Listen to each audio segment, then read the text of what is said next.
Indian సినిమాల్లో multistarrer అంటేనే ఓ ప్రత్యేక క్రేజ్. ఇద్దరు స్టార్ హీరోలు కలిసి నటిస్తే థియేటర్లు దద్దరిల్లిపోతాయి. అలాంటిది ఒకే సినిమాలో నలుగురు దిగ్గజ హీరోలు కలిస్తే ఇదే ఇప్పుడు సినీ ఇండస్ట్రీలో hot topic. Super star Rajinikanth గారు హీరోగా, నెల్సన్ దిలీప్ కుమార్ దర్శకత్వంలో వస్తున్న జైలర్ 2 ఈ అరుదైన ఫీట్ కు వేదిక అవుతుంది.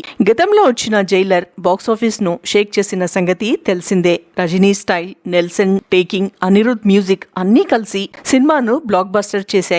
ముఖ్యంగా క్లైమాక్స్ లో వచ్చిన స్టార్ క్యామియోలు ఫ్యాన్స్ కి గూస్ బంప్స్ ఇచ్చాయి. ఇప్పుడు జైలర్ 2 తో ఆ హైప్ ను మరింత పెంచబోతున్నారు మేకర్స్. ఈసారి రజనీకాంత్ తో పాటు బాలీవుడ్ బాద్షా Shahrukh Khan, Malayalam superstar Mohan Lal, Kannada star Shivaraj Kumar ఒకే సినిమాలో కనిపించబోతున్నారని టాక్ వినిపిస్తుంది. ప్రస్తుతం హైదరాబాద్ లో షూటింగ్ జరుగుతుండగా ఆ నలుగురు స్టార్స్ ను ఒకే ఫ్రేమ్ లో చూపించే భారీ యాక్షన్ సీన్స్ చిత్రీకరిస్తున్నట్లు సమాచారం. ఈ వార్తలతో సోషల్ మీడియాలో ఫ్యాన్స్ హంగామా మామూలుగా అయితే లేదు. అయితే ఈ భారీ ప్రాజెక్ట్ లో తెలుగు హీరో లేకపోవడం కొంత నిరాశ కలిగిస్తుంది. మొదట బాలకృష్ణ గారిని తీసుకోవాలనుకున్నప్పటికీ చివరికి షారుఖ్ ఖాన్ ని ఎంపిక చేసినట్లు తెలుస్తుంది.